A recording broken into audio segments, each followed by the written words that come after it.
एक बड़ी पुरानी कहावत है, कहते हैं अतड़ी का गोश्त गोश्त नहीं होता है और खुशामती दोस्त दोस्त नहीं होता है। ऐसा ही कुछ क्या चाइना के साथ हुआ है? चाइना के कारण क्या अब पाकिस्तान को लोन के लिए मनाही कर दिया है वर्ल्ड बैंक ने? जानेंगे क्या है मामला। तो वहीं दूसरी तरफ भारत और चीन के हाथ में सबसे बड़ी ताकत होगी। IEA ने ऐसा क्यों कहा है? जियोपॉलिटिक्स में बहुत कुछ चल रहा है। हमेशा की तरह CIS न्यूज नेटवर्क के इस एपिसोड में जानने को मिलेगा बहुत कुछ। आइए जानते हैं इन खबरों को विस्तार से। अब ना थोड़ा खटपट दिखने लगा है चाइना और पाकिस्तान के बीच में। हालांकि इस खटपट को दूर करने की भी कोशिश कर रहा है चाइना, अपना वर्चस्व छोड़ना नहीं चाह रहा है। स्क्रीन पर एक आर्टिकल देखिए। पाकिस्तान ने आयरन ब्रदर चाइना को छोड़कर अब अमेरिका से मदद लेना शुरू किया है। अमेरिका से ये मदद मांग रहे हैं। कहा जाता है ना, एक मुहावरा है, अगर कोई एक बार मूर्ख बना तो उसे मूर्ख बनाने वाले पर शर्म आना चाहिए, लेकिन अगर वही शख्स दोबारा मूर्ख बना तो उसे खुद पे शर्म आनी चाहिए। ऐसा ही कुछ क्या चाइना के साथ हो रहा है। पाकिस्तान ने पहले भी अमेरिका को धोखा दिया है और अमेरिका के पैसे का इस्तेमाल किया है। अब एक बार फिर से देखा जा रहा है कि पाकिस्तान धीरे धीरे अमेरिका के तरफ होता जा रहा है और चाइना इस स्थिति को समझ रहा है। इसलिए चाइना ने अब एक बड़ा ऑफर भी दिया है। स्क्रीन पर एक आर्टिकल देख सकते हैं। चाइना का डेलीगेशन पाकिस्तान पहुंचा और यहाँ पर इनके राष्ट्रपति से मुलाकात करी और कहा कि हम एक मेडिकल सिटी बनाना चाहते हैं। पाकिस्तान में $1 बिलियन का खर्चा करना चाहते हैं। ये सारे ऑफर क्यों दे रहे हैं? ये ऑफर इसलिए दे रहे हैं कि तुम हमारे साथ ही बने रहो, इधर उधर जाने की कोशिश न करो। पर एक बड़ा झटका देखने को मिल रहा है और ये झटका वर्ल्ड बैंक की तरफ से मिला है। स्क्रीन पर इस आर्टिकल को देख सकते हैं। वर्ल्ड बैंक ने कथित तौर पर $500 मिलियन से अधिक का बजट सपोर्ट लोन था वो कैंसिल कर दिया है और इसे कैंसिल करने के पीछे किसका हाथ बताया जा रहा है? कारण है सीपेक को लेकर कुछ नियम बने थे और इस नियम के कारण वर्ल्ड बैंक ने कहा था कि हम आपको $600 मिलियन का अतिरिक्त सहायता देंगे। पहले कहा गया था 500 ही, फिर उसे बढ़ाकर $600 मिलियन कर दिया गया था। पर अब इन्होंने कहा कि सीपेक को लेकर हमने जो आपसे बातचीत की थी, आपने कोई भी शर्त पूरा नहीं किया है, इसलिए अब हम आपको ये पैसे नहीं देंगे। अब जैसे ही ये बातें शुरू हो गई है, इसके साथ साथ वर्ल्ड बैंक ने एक और कंडीशन लगा दिया है और कहा है कि चूंकि आप शर्त पूरा नहीं कर पाते हैं, इसलिए मौजूदा वित्त वर्ष में आपको अब कोई लोन नहीं दिया जाएगा। वर्ल्ड बैंक से $2 बिलियन लेने के चक्कर में था पाकिस्तान और अब $2 बिलियन भी अटकते हुए नजर आ रहे हैं। सिर्फ इतना ही नहीं, आरोप ये भी लगाया जा रहा है कि गलत तरीके से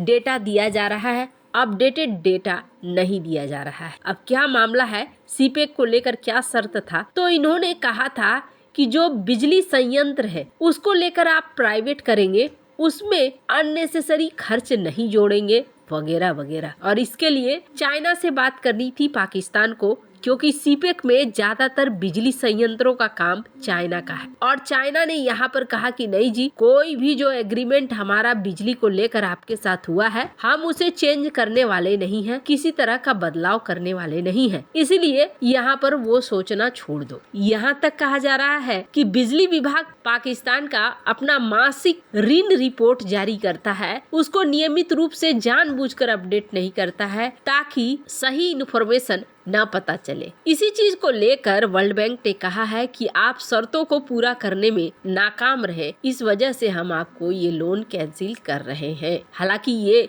पाकिस्तान के रेपुटेशन के लिए बहुत खराब है। यही वजह है कि पाकिस्तान ने तुरंत से इसका खंडन भी किया और कहा कि नहीं, ऐसी कोई बात नहीं है, हमारे साथ जो बात हुई है वो गलत तरीके से प्रचार किया जा रहा है और ये गलत बात कही जा रही है। हमारा जो प्रोग्राम था वो 23 से 24 तक के लिए ही था वगैरह वगैरह, क्योंकि ये जानते हैं अगर ये बात धीरे धीरे फैलने लगी तो फिर हर संस्था जो इन्हें पैसे देगी इस चीज की जांच करेगी कि क्या ये शर्तों को पूरा करते हैं या नहीं करते हैं। अब चाइना की वजह से इनको एक अच्छा खासा नुकसान होता हुआ भी दिख रहा है और माना जा रहा है कि इस वजह से धीरे धीरे ये चाइना से दूरी बनाएंगे और अमेरिका की तरफ झुकेंगे। भारत के लिए दोनों ही स्थितियां सावधान रहने के लिए प्रेरित करती हैं। खैर, अभी हाल में हमने कई बदलाव भी देखे हैं, जैसे कि पाकिस्तान ने चाइना को कहा कि ग्वादर पोर्ट चाहिए तो हमें न्यूक्लियर हथियार दो। कुछ ऐसी असंभव शर्तें रख रहा है जिसे पूरा करने के लिए चाइना को ना कहना पड़ेगा और फिर उनके लिए आसान हो जाएगा अमेरिका से बातें करना। खैर, जहां एक तरफ ये सब कुछ चल रहा है, वहीं दूसरी तरफ इस दुनिया की सबसे बड़ी सच्चाई और सबसे बड़ा पावर क्या होता है, वो होता है एनर्जी। इसीलिए आपने देखा होगा सुपर पावर देश अक्सर उन देशों को अपने दायरे के अंदर लेना चाहते हैं जिन देशों के पास तेल है। जिनके पास तेल है उनके पास दुनिया की सबसे बड़ी ताकत है। और इसका सबसे बड़ा उदाहरण देखिए, जितने प्रतिबंध रूस के ऊपर ठोके गए थे, अगर रूस के पास तेल न होता तो शायद रूस खड़ा भी नहीं हो पाता। 10 दिनों के अंदर ही पूरा जंग भी हार चुका होता और अपनी इकोनॉमी भी त्राही त्राही करवा चुका होता है। और रूस के बचने का सबसे बड़ा कारण क्या बना? तेल बना। तेल उसके लिए एक आर्थिक हथियार की तरह बन गया जिसे खरीदने के लिए दुनिया दौड़ पड़ी। भारत की बात करें तो भारत अपना 80 से 85% तेल खरीद कर ही पूरा करता है, यानी एनर्जी की जरूरत खरीद कर ही पूरा करता है। पर अब चीजें बदल रही है। भारत और चीन दोनों में एक कंपटीशन लगा हुआ है और ये कंपटीशन है एनर्जी के सोर्स पर कब्जा करना। अब आपको लगेगा कि तेल पर तो पहले ही कब्जा हो चुका है, जिनके देश में जो निकला वो तो किस्मत की बात है। नहीं, यहाँ अब किस्मत खुद के हाथों से बनाने की बात है। और ये सेक्टर एक ऐसा सेक्टर है जो ऊर्जा का नवीनीकरण स्रोत है, यानी जहाँ कार्बन का उत्सर्जन कम हो। ये जो तेल देख रहे हैं, पेट्रोल, डीजल, क्रूड ऑयल, एक समय इन सब की वैल्यू खत्म हो जाएगी। तो एनर्जी का नया सोर्स ऐसा है कि सबके पास है, जो इस दिशा में सबसे पहले बढ़ जाए उसके हाथ में लग जाएगा। ऐसा ही देखने को मिल रहा है। ऊर्जा का एक और स्रोत भी है। हमने सोलर एनर्जी सुना, हमने पवन ऊर्जा सुना, यहाँ पर जियो थर्मल एनर्जी, यानी कि जमीन के नीचे वो सतह का पानी